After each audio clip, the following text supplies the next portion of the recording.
Welcome to Momentum Investing, property investing made easy. One of the world's top podcasts on property investing, bringing you the top experts in the field so you can learn firsthand what it takes to create passive income and take control over your financial future. Welcome, Momentum Investor. We have a slightly different show for you here today, but I can promise you're gonna love it. Thank you so much for being here. If it wasn't for you listening to these episodes, we wouldn't be able to bring on the amazing people that we have on this show, like our guest here today, Mark Sephton. Mark, our guest, is an international mentor to entrepreneurs, an acclaimed radio and TV show host, and a top-selling author. His 2014 debut book, Inside Job, was met with immediate global acclaim and awards and led to the release of his follow-up book, his most recent book, Plot Twist. Mark's love for entrepreneurship is demonstrated on his TV show, One More Round, which is aired on the Glewed network. When not on the big screen, Mark is a regular contributor at business conferences, at corporate events, entrepreneurship summits, and major conferences worldwide. In this episode, he shares with you how to overcome setbacks, challenges, and to keep moving forward no matter what as a property investor. I can promise you're gonna love this.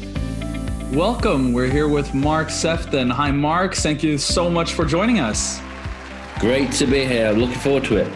Yeah, we're so happy to have you here. It's so exciting to be able to discuss some of these questions that are plaguing a lot of people. I mean, obviously we're in frightening times. A lot of people are worried, and you are one of the top authorities in the UK when it comes to kind of mindset and how to handle challenges. So I just want to start with giving you the $1 million question. Like, what can people do in these kind of times to kind of find that hope and happiness when times feel dark as they do now? Yeah, I think the biggest challenge, Daniel, for all of us, even for myself, is a sense of a lack of control. I think, if you're entrepreneurial in particular, we're so used to doing things our own way. The reason why we don't have a job is because we don't like taking instruction. The fact that now there's plenty of instructions and guidelines and advice, placed on each of us, it is hard to navigate. And so the only way through really is to remind yourself of the things that you can control and you can affect. And there can still be fluidity and spontaneity even within structure. So even though, in the UK, we can only go out, to exercise for medical reasons, or to go to the food, to go and get food, there's obviously structure there, but then, you can equally be quite expressive in the way that you do that, and mix it up. And so I think that even in these times of control and restriction, we still have an ability to be fluid and spontaneous. And so I guess from the get-go, it's just really thinking and being creative of the things that we do have control of. We do have control, of our thoughts and where we place our energy. You've obviously born this podcast, in its embryonic stage, based on restriction, and it's given you the freedom to do it. And that's a great example of the opportunity we have, as well as the challenge. And there is lots of challenge, and we'll probably talk about them, and I'll probably share some personal ways in which I'm making my way through, those. No, I love it. And I mean, that is really what it is. We feel restricted. We're not in control. And I mean, for that's, as you say, that's why this podcast was created. It kind of came from me, Lucas, and Gisela, the founders of Momentum Investing podcast, sitting down and kind of going like, first just that desperate, like, what can we do? I mean, we're an event company that teaches property investing. What can we do? And then all of a sudden someone brought up the question and it just flipped it on its head and say, well, what's going on for our clients? What can we do for them? And that kind of was what created this podcast, when we stopped thinking about ourselves and stopped thinking about what does our community need and how can we service them better. Mm-hmm. But what would you recommend for someone to do kind of when you feel that lack of control, when you feel this restriction? How would you handle it, or how would you recommend someone to kind of handle it and kind of gain back some of that strength?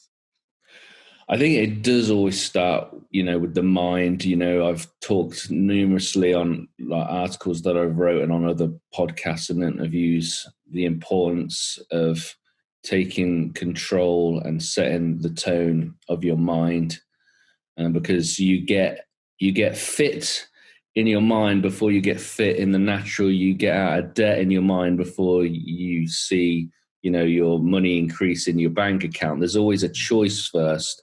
I choose to do this. Then there's that lag of when you actually take the thought and give it a heartbeat, give it an identity, and breathe life into it.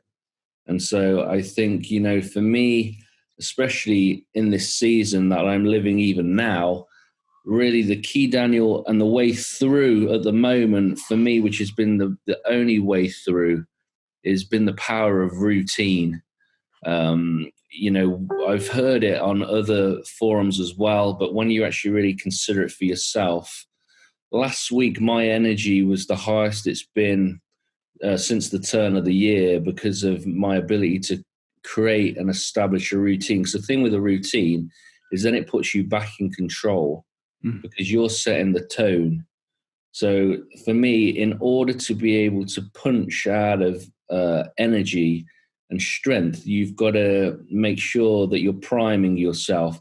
Sometimes in life it is a little bit like chicken and egg, because sometimes you want good things to happen before then you feel the motivation to then do other things.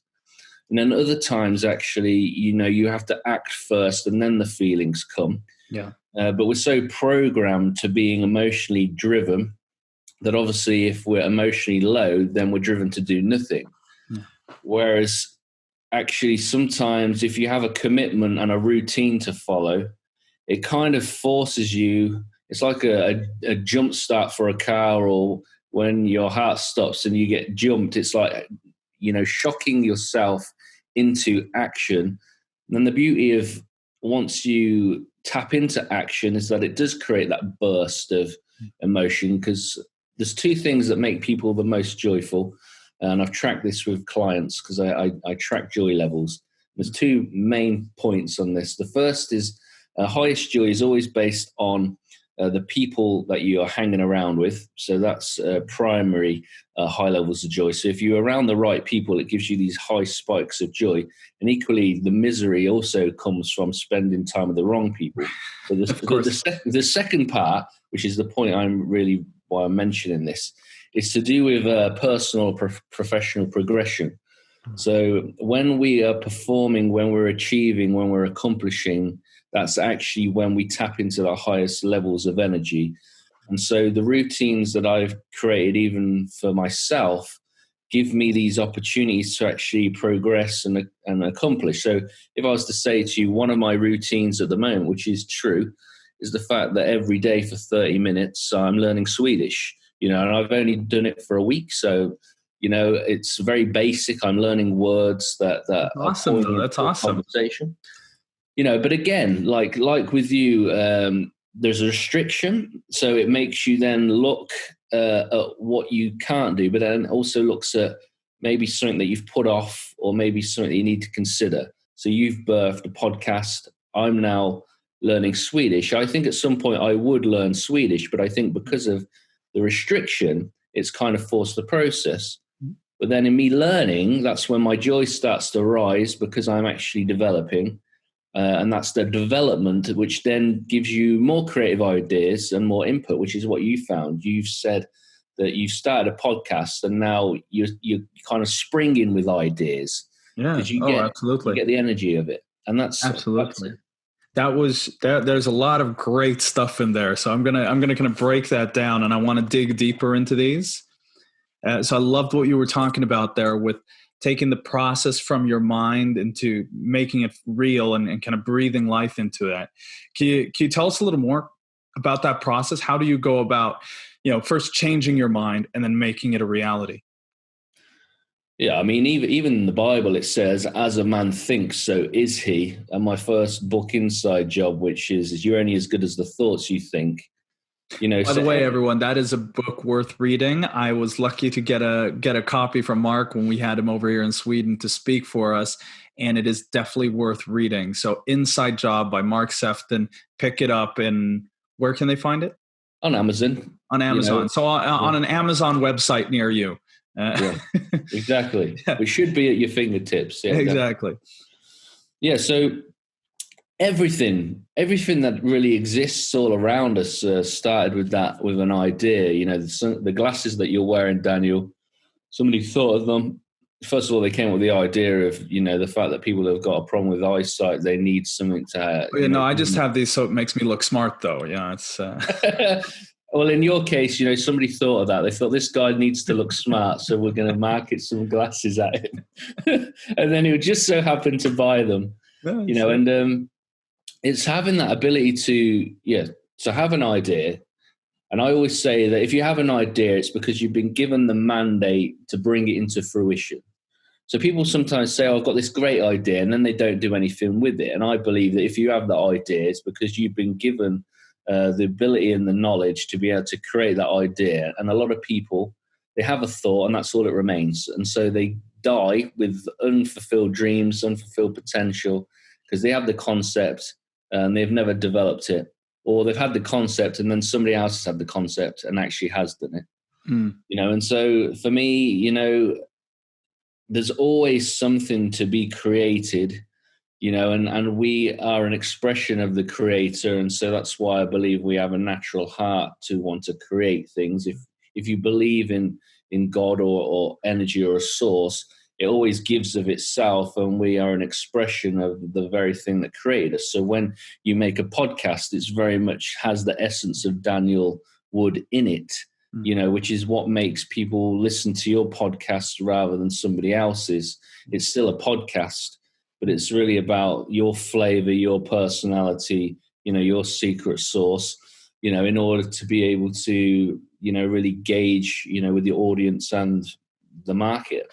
Absolutely. But how would you say for someone then who, say one here and someone in our community who has a concept, they've thought the idea, how can we help them actually put it into play and make something happen with it?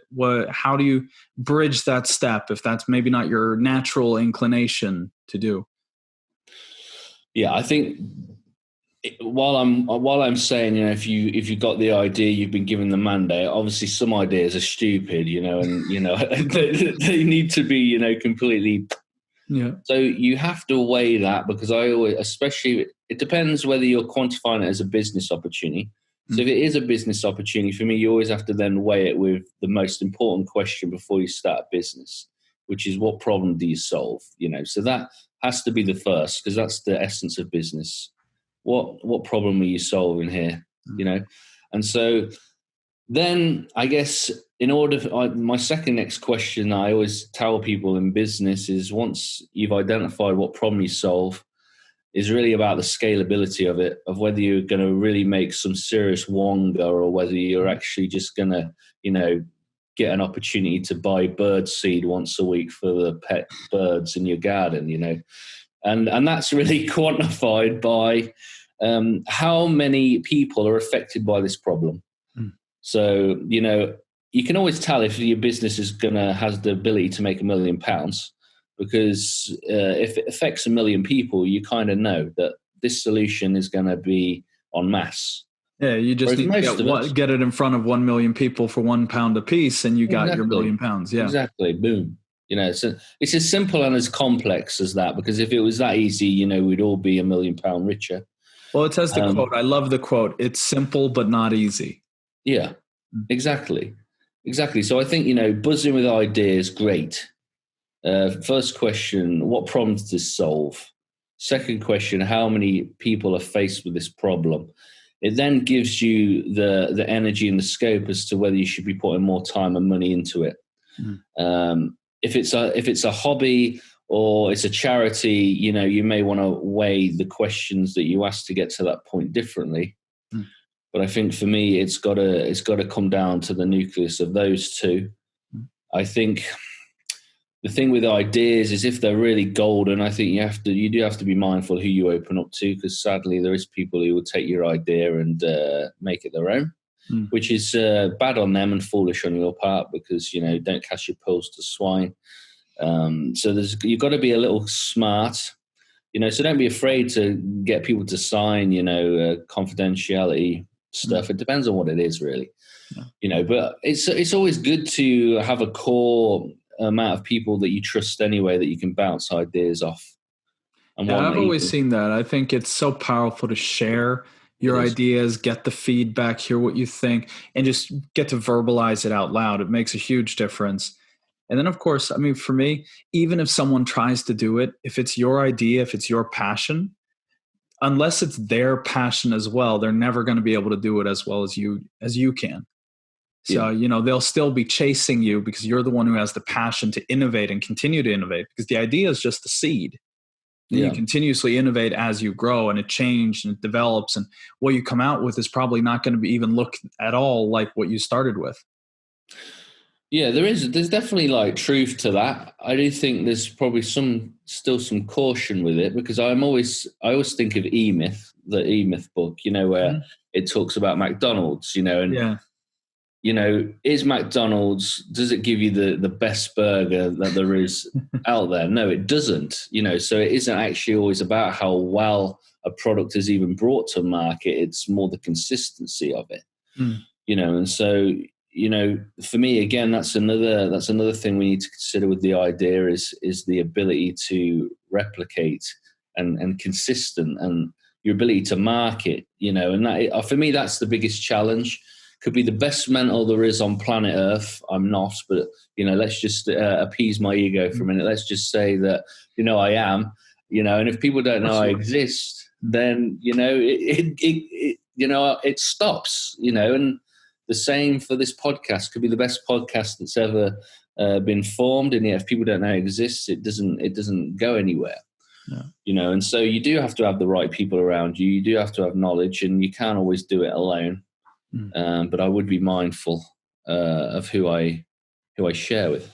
But obviously, you've got a good community, and people share ideas all the time, which is important. Yeah, we're very blessed. I mean, we have the Facebook community, the international property investors, where people share freely and support each other in JVs, and it's just very, very exciting to see.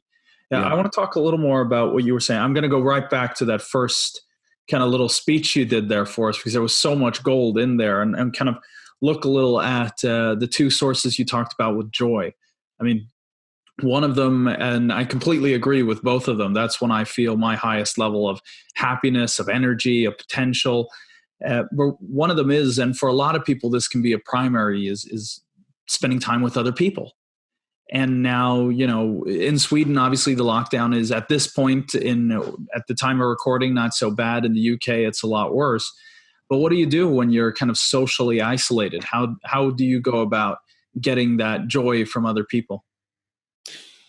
Yes, it is tough. The only people in my world that I've had a proper interaction with, like face to face, where I can actually touch, is my kids.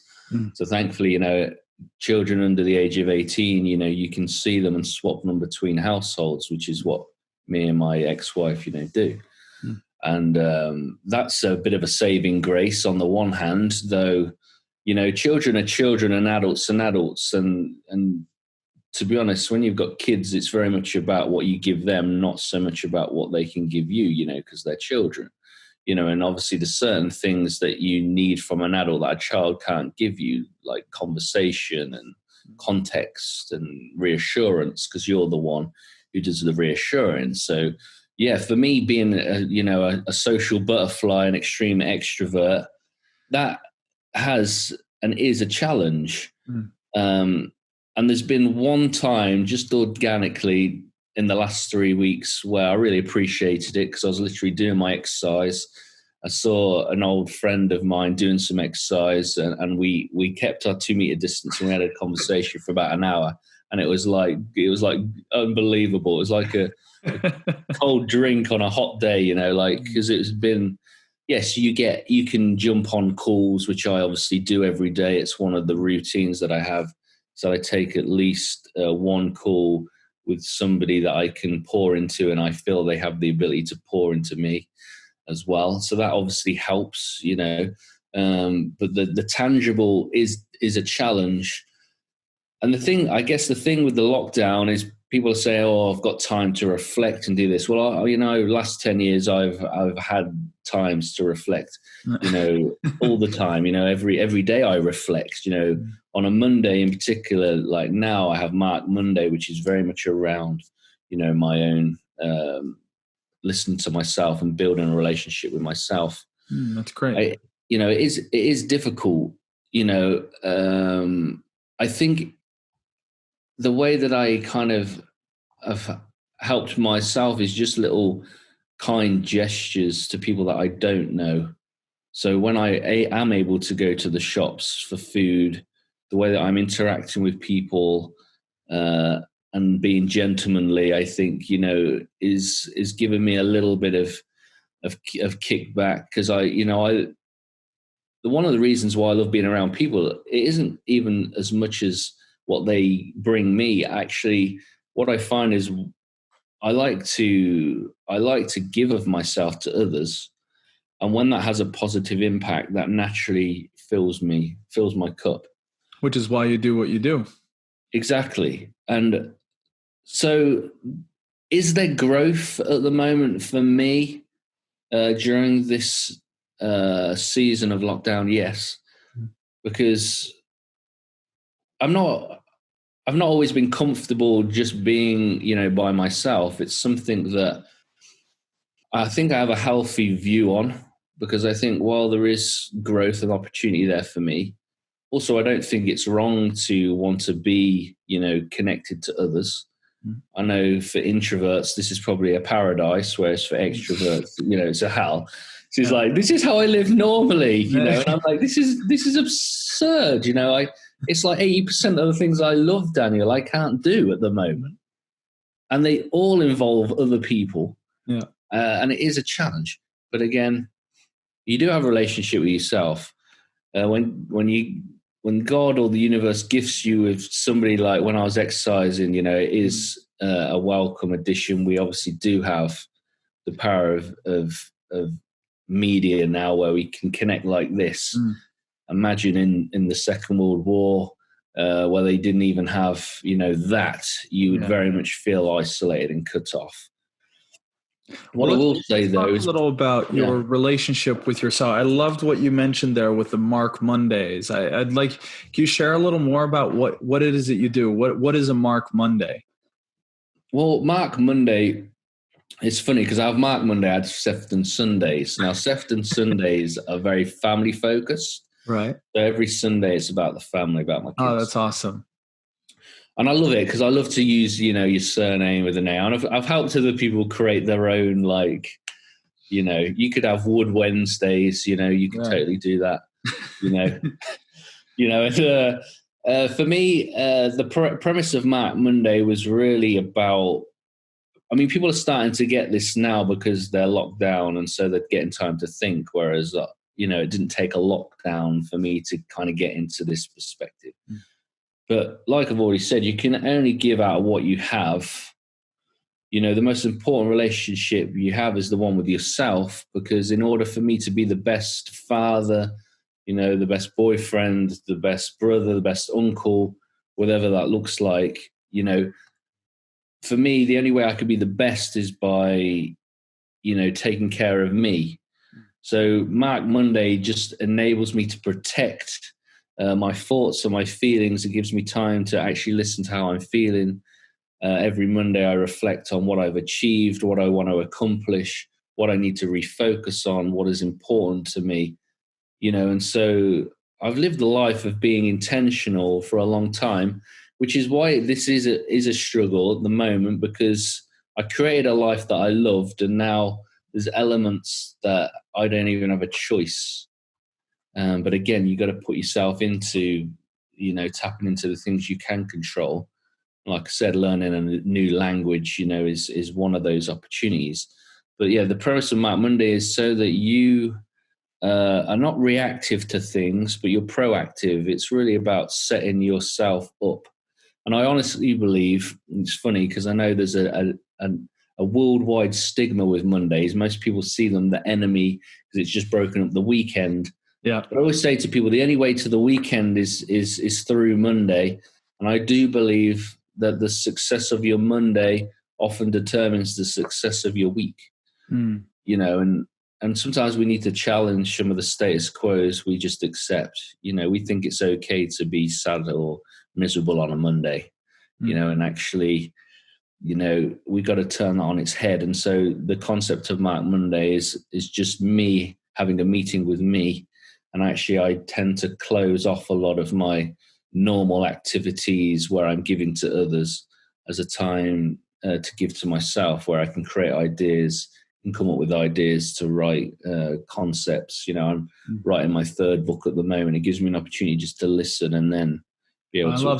I love that. I mean, yeah, we back when I had a corporate career before, as my mentor says, I became unemployable. But back and then we would look at productivity studies, and it's as you say, productivity was low Monday, it would go up Tuesday, go up Wednesday, but then start turning and start going down again Thursday because you start looking forward to the weekend, and then be about as low Friday as it was Monday because Friday's party day, and then the weekend. So I think that's great to kind of start the week on the right foot. Maybe you can have 4.5 productive days and then you relax Friday afternoon. Yeah. And I mean, I know companies, you know, that I've worked with where they started to pay people on a Monday rather than a Friday to shift that mindset. So Monday becomes a good thing because it's payday. Yeah, exactly. You know, and little things like that you can really change like the culture of. But even in your own home, rather than have like say a takeaway on the weekend, why not have it on a Monday? Or maybe have massage Monday. You know, every Monday you have a massage, or you know, something that's just shifting the energy. I want you to wake up for a Monday and actually have something to be excited for. Exactly. Yeah, I like it. But I will say, actually, Daniel, this is one thing that I found helpful, but is also a good way of looking at the moment. We've got to change our perspective on time, especially right now, because like my weekends look no different to my Monday, Tuesday, Wednesday now, because it's like, you know, and so I think because we're so used to measuring seconds, minutes, hours, days, weeks, months, in some ways we've got to change the way that we see time, and that actually helps reduce the anxiety as well. Because if we're looking at it differently without a start and a finish, actually it helps us be able to move through the gears and see things a little differently. Whereas there's anxiety when we think, man, I've got another 3 weeks of lockdown, you know, and that can then become can give us quite anxious moments. Kind of finding that mindfulness state of being here in the here and now. Yes. So what would you say? I mean, obviously you're a business coach, mentor. You've coached business owners, property investors, and all the like. What would you say? Kind of a game plan now. What could we do to get us ready for when this is over? For getting us ready for because obviously there's going to be a lot of opportunities when we come out of this. So what can we do now to kind of put us in a position to be prepared for the new opportunities that will open up? Yeah, I think actually when things do open up, I don't think people are going to naturally be able to go from the way it is now to then immediately going back to how it was. I think we're going to have to be sensitive toward that and also not discouraged if we're getting loads of things ready to launch. So we think when the market opens up, we're going to go ping. You know, we probably need to manage some of that expectation too. So I think it was Jim Rohn who talked about the ant philosophy. And I think he said that in the winter, ants, they store up, what was it? No, in the summer, they have like a harvest, loads of food all year round, you know, in the summer times. And so ants, they actually hide some away because they know winter's coming and it's a lot more lean and difficult. And then when it comes to winter, they're able to then eat from some of the produce that they harvested in the summer. But they're also mindful of the fact that summer's coming again. And so rather than it being a panic, there is that essence of, this is temporary. So I think, one of the things we need to continue to be mindful of is our circumstances are currently temporary. What we're all going through is temporary, and it will shift. And then in terms of, being ready for when things open, I think we all are given this opportunity. We've all been handed to it. You can either see it as a curse or a blessing, depending on your mindset. And so I think we've all got this opportunity now to be quiet, to be withdrawn, to be inward, and to be creative, and also have the opportunity just to get really right with ourselves. So I think that when things do gradually open up, are you richer and more rounded and better for it? So I think, there has to be some focus right now on your own personal growth. So you've got to be looking at your own health. Are you eating better? Are you sleeping better? Are you exercising better? Then the test of time is when we then have the freedom again to do as we want. Are we still being good stewards and giving ourselves the best nutrients and the best personal choices? Or is it we're actually struggling to actually manage our life? Because when we've got the full freedom, we actually do worse, because often people do need structure and they do need routine in order to be able to achieve what it is that they want. And so for me, you've got to focus right now on the personal and the professional opportunities that you've been given. I would always say that for me, I always prioritize personal over professional, because professional is a byproduct, I believe, of coming from a place of real knowledge and oneness with yourself, and then being able, because otherwise you are rich in your bank account, but you're poor in your relationships. And the right, way of doing things is always to be rich in how you treat people, and then use some of those principles to be able to put that within, your business. I love that. I love that. That's beautiful. And I think we'll kind of just to wrap things up. And I think that's a great point to leave it on, is to, it's about the difference you can make for others. We always ask that you give us one last takeaway that we can take with us from speaking to you. So what would you want to share with our community? Like what can we take with us from you and going forward into this brave new world? Sometimes I kind of want to change the answer, because I don't necessarily always like to repeat the same thing, but then I haven't really felt anything that burns as strongly as what I typically share if I'm asked a question like that. And I think it just rams home, especially now, the fact that, we only get one shot at this life. There's no dress rehearsal. We're not in a computer game. It's not like Jumanji where we've got 3 lives, you get eaten by a hippopotamus and then you get to come back again. It's very much, this is it, and so for me, I guess, the thing that I always like to burn people with is the fact that, we have only got one life, and so make sure that you are giving out the fullness of your potential and ability. We all have skills, we all have mandates, we all have visions, we all have abilities. We've all been planted where we are, and we've got to remember that my race isn't against Daniel Wood, isn't against Gisela Wood, it's against Mark Sephton. Your race is against you. And so, the thought is the fact that you've been gifted with life, I've been gifted with life. Tomorrow isn't guaranteed. So what can I do and what should I do today? I'm much more of a man who kind of jumps into things and then probably thinks later. But, it's partly because the fact people say, oh, I'll do that next week, do that next year, do that in 5 years. But then, over 10,000 people in the UK have lost their life because of coronavirus.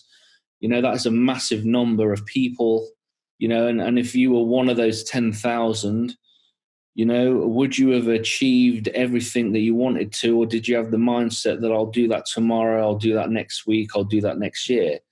So, while timing is important, equally, there's no time like the present. So if you've got the idea, then give it legs, give it a heartbeat. If you love someone, tell them, that was for a Coldplay song. I love Coldplay. In fact, Chris Martin, what a legend. Beginning of the coronavirus, he went live on Instagram and he did a whole live set and people could choose song. He had his piano. Oh, wow. It was fantastic. Yeah. But I just think, that's it. For me, don't hold back anymore. If you really feel something for somebody, tell them, you love them. Tell them that you've got feelings for them. Whether it's a relationship or whether it's a business idea, been sitting on an idea for long, go do it. If you've always wanted to quit your job, go quit it right now after you've heard this. Whatever it is, just do it. If you really feel it, just do it, And weigh it up with this question, which I'll leave with, which I always say to myself and to other people, regardless of what we go through. And I guess I mean it with as much sincerity, especially in the current climate. But the question is, to ask yourself before you make a choice is, am I going to die from this? And if the answer is no, then actually what is the risk? What is the risk? So that's it. That's awesome. So if we want to connect with you more, where can we find you? How can we get to know you even better? Well, yeah, I'm accessible on all social media channels. Just to search Mark Sephton, I think I'm going to be ranking up in the top 2. Yeah, I know you got a great YouTube channel, so that one definitely. You're active on Facebook. I don't know, are you on Instagram, LinkedIn? Yeah, Instagram, Sephton Mark. So my surname first, and then my first name. It's probably a very American thing to do. I don't know why they have the date and the month the other way around. I think they just like being different. Of course, it's American. What are we going to say? And of course, we got your books on Amazon as well that are well worth the read. Yep. All right. So thank you so much, Mark, for joining us. We really, really appreciate it. And I'm sure we'll see you again soon. I loved it. Cheers, Daniel. Thank you so much for listening to this episode. I hope you learned a lot from Mark and really how to handle when things don't go precisely according to plan and how to be adaptable and be able to make new decisions. Next week is going to be a really exciting episode, so I hope you stay tuned for it because we'll be interviewing Simon Das. Simon has over 10 years experience as a property investor. He's a serial entrepreneur, so he owns multiple businesses in the property space. So he owns a bridging company and helps investors with everything they need around creative financing and financing deals.